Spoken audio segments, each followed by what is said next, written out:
Аз съм Йони, Ана Енончев и в днешния епизод на Гаража ще ни гостува Лили. Здравей, Лили! Благодаря, че прие поканата да участваш. Нека да започваме. Лили, от кога имаш книжка? От 2019, както станах на 18, първото нещо, което трябваше да направя е да изкарам книжка. Интересни случки, докато си карала курсовете? Много са, защото отначало ми беше много сложно, докато се науча да тръгвам. Аз преди това съм карала, обаче като отидеш там и се притесняваш. И гаснах по светофарите, много ми свиреха, ставаха страшни опашки, защото се карах час пик и беше много забавно. Нали, от началото още ме почнаха. Да, веднага. Да, въпросът ми щеше да бъде дали си карала преди това, като се качи за първи път. Първия път бях на 13, бяхме на село и тата ми каза, че вече е време да карам. Обаче аз не бях се качвала на кола до сега, прецаках му стартера, това беше с моето каране, първото викане. И след това, примерно 3-4 години, ме беше страх да се качвам, за да не щупа нещо друго. И на 17 някъде почнах да си карам редовно, нали, по селата, защото тук няма как в София. А каква беше първата кола, която кара? 3.6. Аз и сега съм с нея. Да, ти си фен на BMW. Да. Добре, други коли какви си имала?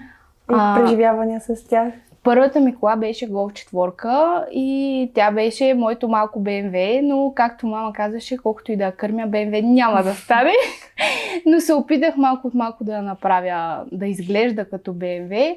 И нали, мисълта ми беше да, като я продам, веднага да си взема BMW, обаче не се получи, защото не мога да си намеря още. И иначе много коли съм карала, като нямам сега, всеки кой каквото ми даде, се качвам и карам. Значи нямаш. Има ли марка, която не харесваш и не би си купила никога? Ауди. Нищо, че мама има Ауди. Страхотно, да. Добре, защо не я харесваш?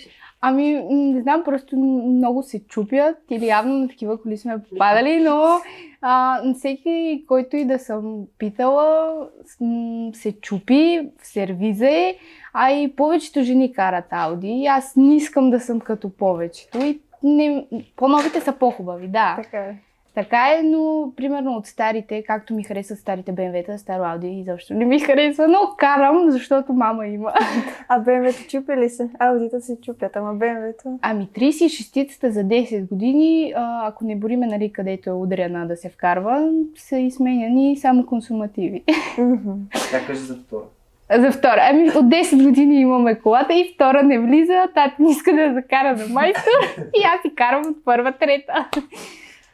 Добре, имаш ли някакви катастрофи? Имам две. Едната не карах аз. Беше един през нощта и аз в един през нощта решавам да пиша на един човек за работа и си гледам в телефона и моята приятелка кара горе в Пети в Люлин на едно кръстовище и нашата се оглежда, без предимство сме, обаче не знам и аз как се оглежда и в същия момент едно момче с някъде около 100 директно в нас. И ние го изкарахме на базик, нали, нищо ни нямаше, слава богу, но после сега още ме е страх да се возя при някой и само казвам легнал, намали и съм много досаден пътник, но ме е страх. И след това, наскоро бях взела колата на моя приятел и карам и спирам на знак стоп и отзад ме удря. И аз мислех, че съм изгаснала, защото беше много лек удара. И обаче поглеждам, нали, отзад виждам, че му ударил някой, слизам и първата реакция ми е да отида да попитам, нали, как е човека. То беше момиче, оказа се много готино, тя се беше притеснила да не се кара, бе. А пък аз вече ще се разплача, защото виждам, че задната бродия на Мерцедеса се е изчупила. Той кара Мерцедес и съм явно по-кекави отзад. И това ми беше притеснението, нали, как ще му кажа сега, но всичко мина, нали, добре. За първи път писах двустранен протокол, 3 пъти го обърках и на другия ден трябваше да се видим пак с момичета, защото не бяхме написали отдолу кой е виновен. Нали, то като ние за първи път. Да.